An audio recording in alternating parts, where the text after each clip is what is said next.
সম্মানিত ভাইয়েরা, খেয়াল রাখবেন, একজন বড় সাহেব, বড় নেতা, তার ব্যাপারে যদি রিপোর্ট পেতে চান, আমি কয়েকটা জায়গা বলে দিই, এই জায়গাগুলো থেকে রিপোর্ট নেবেন। 1 নাম্বার তার ড্রাইভার, 1 নাম্বার।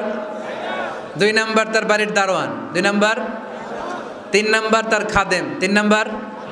4 নাম্বার তার ঘরের কাজের মেয়ে, 4 নাম্বার। এদের কাছ থেকে আসল রিপোর্ট পাওয়া যায়, ঠিক কিনা? কোনো পীর সাহেবের ব্যাপারে যদি আপনি রিপোর্ট চান, পীর সাহেবের বউয়ের কাছ থেকে শুনবেন। কথা কয় না? বোঝে নাই বোধ হয়। একজন পীর সাহেব হুজুর উনি কেমন, রিপোর্ট নেবেন কার কাছ থেকে? কার কাছ থেকে? বউয়ের কাছ থেকে। এবার বিশ্বনবীর ব্যাপারে বিশ্বনবীর খাদেম কি বলে শুনবেন? বোঝে নাই বোধ হয়। বিশ্বনবীর ব্যাপারে বিশ্বনবীর খাদেম কি কমেন্টস করছে শুনতে চান? খাদেমের নাম আরো জোরে বলতে হবে। আনাস রাদিয়াল্লাহু তাআলা, আনাস রাদিয়াল্লাহু তাআলা আনহু বলেন, বিশ্বনবী যখন মক্কা থেকে মদিনায় হিজরত করে আসলেন, মদিনার অলিতে গলিতে আনন্দের বন্যা বয়ে গেল। তলা আল বাদরু আলাইনা বলে সবাই বিশ্বনবীকে বরণ করে নিল, সবাই বিশ্বনবীর সাথে দেখা করতে আসলো। সবাই যখন আনসারী নারী পুরুষরা দেখা করতে যায়, আমার আম্মাও বলল, আনাস, মক্কা থেকে বিশ্বনবী এসেছে, চলো তোমারে নিয়ে দেখা করতে যাই। আনাসের মা আনাস রাদিয়াল্লাহু তাআলা আনহু তখন খুব ছোট্ট, তিনি যে দেখে মানুষের ভিড়ে আনাসকে নিয়ে সামনে যাওয়া যায় না। আর তিনি দেখলেন মদিনার অলিতে গলিতে মানুষের ভিড়, আনসারি আবাল বৃদ্ধ বনিতা নারী পুরুষ সবাই বিশ্বনবীর সাথে দেখা করছে। আর যারাই দেখা করছে হাতে কোনো না কোনো হাদিয়া নিয়ে বিশ্বনবীর সাথে দেখা করতেছে। সুবহানাল্লাহ কইবেন না? আনসারি যত সাহাবারা বিশ্বনবীর সাথে দেখা করতে এসেছে, কি নিয়ে আসছে? কথা কয় না? তাহা দাও তাহাব্বু, হাদিয়া দাও, একে অপরকে হাদিয়া দাও, তোমাদের মধ্যে ভালোবাসার বন্ধনকে বাড়িয়ে দিবে কে? আনাসের মা বললেন, আমি মানুষ ধাক্কাতে ধাক্কাতে বিশ্বনবীর সামনে পর্যন্ত গেলাম, যে দেখি সবাই বিশ্বনবীর হাদিয়া দেয়। আমি বিশ্বনবীর সামনে যে কাঁদো কাঁদো স্বরে বললাম, ইয়া রাসূলুল্লাহ, ইয়া হাবিবাল্লাহ, লাম ইউবকি রাজুলুন ওয়ালা ইমরাআতুন মিনাল আনসার ইল্লা ক্বাদ আতহাফাকা বিতুহফা। ও নবী, আমি দেখতে পেয়েছি আনসারী এমন কোন নারী নাই, এমন কোন পুরুষ নাই যে আপনাকে আপনার হাতে কোনো না কোনো হাদিয়া দেয় নাই। ওয়া ইন্নী লা আকদিরু আলা যালিকা মা উতহিফুকা বি। কিন্তু ইয়া রাসূলুল্লাহ, ইয়া হাবিবাল্লাহ, আমার কাছে তো কোনো টাকা নাই, আমার কাছে কোনো পয়সা নাই, আমার ঘরে এমন কোনো জিনিস নাই যেই জিনিসটা আমি আপনারে হাদিয়া দেব, ইল্লা ইবনি হাদা, আমার এই নার ছেঁড়া ধন কলিজার টুকরা সন্তান আনাস ছাড়া।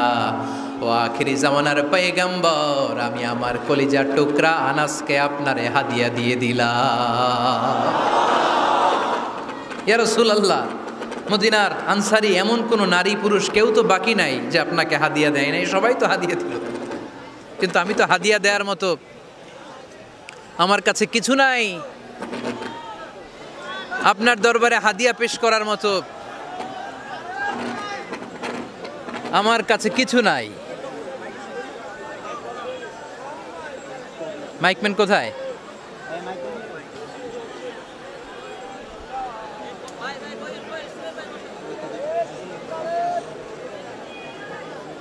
কোথায় মাইকম্যান? কি সমস্যা?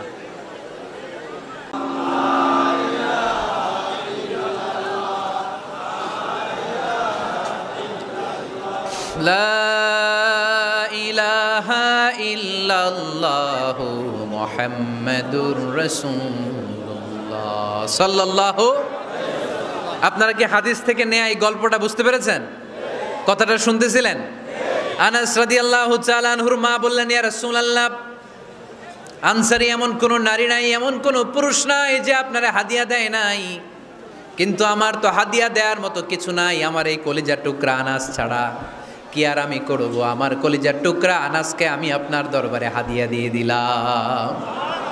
ইয়া রাসূলুল্লাহ, আমার ছেলেটারই আপনারা হাদিয়া দিলাম। খুদ হাদা ইয়াখদুমু কামা বাদা আলাক, আপনার যেই কাজ লাগবে, যেই খেদমতের প্রয়োজন আপনার এই খেদমত করবে। ও নবী, আমি জানি আনাস আপনার বেশি খেদমত করতে পারবে না, আনাস আপনার মেসওয়াক এনে দিবে, অজুর পানি এনে দিবে, জুব্বা লাগলে জুব্বাটা এনে দিবে, ছোটখাটো কাজ করে আপনারে সাহায্য করবে। আমার কলিজার টুকরা সন্তানকে চিরকালের জন্য আমি আপনারে হাদিয়া দিয়ে দিলাম। আনাস রাদিয়াল্লাহু তাআলা আনহু বর্ণনা করছেন, আমি দাঁড়িয়ে দাঁড়িয়ে শুনছি আমার আম্মা বলছে আমি নাকি বিশ্বনবীর জন্য হাদিয়া। সুবহানাল্লাহ পড়েন। এবার খেদমত শুরু করলো সাইয়েদনা আনাস। ছোট্ট মানুষ কি আর করবে, কতটুকু খেদমত আর করতে পারবে? বিশ্বনবীর মেসওয়াকটা এনে দেয়। সুবহানাল্লাহ পড়েন। বিশ্বনবীর আতরের শিশিটা এনে দেয়, বিশ্বনবীর জাইতুনের তেলের বোতলটা আগিয়ে দেয়, বিশ্বনবীর জামাটা প্রয়োজনে বিশ্বনবীর হাতে এনে দেয়। সাইয়েদনা আনাস বলেন, আমি 1 বছর নয়, 2 বছর নয়, 5 বছর নয়, 7 বছর নয়, 10 বছর বিশ্বনবীর খেদমত করেছি। ফামা দরাবানি, 10 বছরে একদিনও তিনি আমারে মারে নাই। সুবহানাল্লাহ। একদিন আমার গায়ে হাত তোলে নাই। হাত তোলা তো দূরের কথা, ওয়ালা সাব্বানি, কোনোদিন গালি দেয় নাই। ওয়ালা আবাসা আলা ওয়াজহি, কখনো বিরক্তি সরে ভ্রু কুচকে আমার দিকে বিশ্বনবী কোনোদিন তাকায় নাই। সুবহানাল্লাহ পড়ে। কোনোদিন আমার গায়ে হাত তোলে নাই। আরে হাত তোলা তো দূরের কথা, আমাকে ধমকি পর্যন্ত দেয় নাই। ধমকি দেয়া তো দূরের কথা, আমরা অনেক সময় বিরক্ত হয়ে ভ্রু কুচকাই না। এরকম বিরক্তি হলে আমরা কারোর প্রতি বিরক্ত হলে কি হয়? কপাল ভ্রু কুচকে ওঠে, ঠিক কিনা? সাইয়েদনা আনাস বললেন কোনোদিন মারে নাই। খাদেম বলতেছে, খাদেম, বড় সাহেবের রিপোর্ট কার থেকে নিতে হয়? হয় খাদেম, নয় দারোয়ান, নয় ঘরের কাজের মেয়ে, তা না হলে ড্রাইভার। বিশ্বনবীর খাদেম বিশ্বনবীর ব্যাপারে কি কমেন্ট করছে? মা সাব্বানি ওয়ালা জারাবানি ওয়ালা আবাসা ফি ওয়াজহি। এই 10 বছরের খেদমতের জিন্দেগিতে কোনোদিন বিশ্বনবী আমারে মারে নাই, গায়ে হাত তোলে নাই। আরে হাত তোলা তো দূরের কথা, একটা ধমকও দেয় নাই। আরে ধমক দেয়া তো দূরের কথা, বিরক্তির সুরে ভ্রু কুচকে আমার দিকে কখনো তিনি তাকায় নাই। চিল্লায় বলো সুবহানাল্লাহ। আর আজকে মাইক পেলে মানবতা, মানবাধিকারের কর্মী কি সুন্দর কথা বলে, উইমেন রাইটসের কথা বলে, শিশু শ্রম নিয়ে কথা বলে, আর বাড়িতে কাজের মেয়ের গায়ের মধ্যে খুন্তি, গরম খুন্তি পিঠের মধ্যে লাগিয়ে পিঠ ঝলসিয়ে দেয়। এরকম আছে না নাই? পত্রপত্রিকায় প্রায় দেখা যায় যে কাজের মেয়েদেরকে কি অত্যাচার করে। খুন্তি গরম করে করে চামড়ার মধ্যে লাগিয়ে স্কিন ঝলসে ফেলেছে, গ্রিলের মধ্যে বেঁধে রেখেছে, সময় মতো খাবার দেয় নাই, পিটিয়ে মাথার চুল কামিয়ে মাথা নেড়া করে দিয়েছে। এরকম আছে না নাই? এরা মানবাধিকারের ঠিকাদার, এরা মানবাধিকারের কথা বলে। আর বিশ্বনবী সাল্লাল্লাহু আলাইহি ইসলামের খাদেম বিশ্বনবীর ব্যাপারে বলেছে কোনোদিন মাইর তো দূরের কথা, হাত তোলা তো দূরের কথা, আরে ধমক দেওয়া তো দূরের কথা, বিরক্তির চেহারা নিয়েও কোনোদিন বিশ্বনবী আমার দিকে তাকায় নাই। চিল্লায় পড়েন সুবহানাল্লাহ। বিশ্বনবী একবার সাইয়েদনা আনাস রাদিয়াল্লাহু তাআলা আনহুকে একটা ছোট্ট জিনিস আনতে পাঠালেন। সাইয়েদনা আনাস রাদিয়াল্লাহু তাআলা আনহু জিনিসটা আনতে যে মদিনার অলিতে গলিতে বাচ্চাদের খেলা দেখে জিনিস আনতে ভুলে খেলায় দাঁড়িয়ে গেলেন। ছোট মানুষ, ছোট্ট একটা বাচ্চা যদি আমার সাথে নেই, সে কি আমার প্রয়োজন বুঝবে? আমার সেন্টিমেন্ট যেরকম, বাচ্চা কি ওটা টের পাবে? ছোট্ট আনাসকে বললেন আমার জুব্বা নিয়ে আসো। বিষ্ণু সাল্লাল্লাহু আলাইহি ওয়াসাল্লাম শাম দেশের জুব্বা পড়তেন, বলতেন জুব্বা নিয়ে এসো। জুব্বা আনতে যখন বেরোলেন আনাস রাদিয়াল্লাহু তাআলা আনহু, দেখলেন মদিনার অলিতে গলিতে বাচ্চারা কুতকুত খেলে। কি খেলে?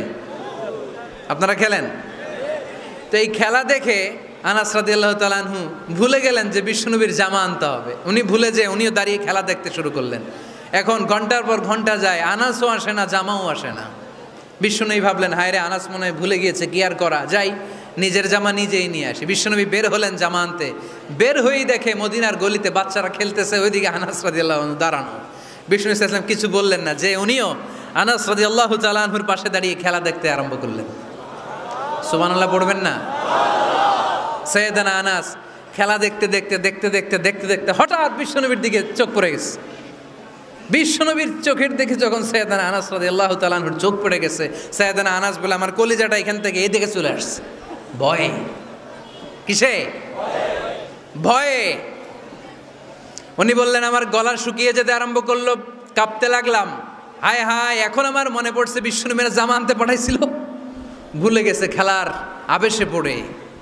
উনি বললেন বিশ্বনবী আমারে ধমক দেন নাই, আমার গায়ে হাত তোলেন নাই, জামা আনতে পাঠাইছি, এখানে খেলা দেখতেছো এটাও বলেন নাই, বিরক্তিও প্রকাশ করেন নাই। বিশ্বনবী শুধু একটা হাসি দিয়েছেন, স্মাইল। কি দিয়েছেন?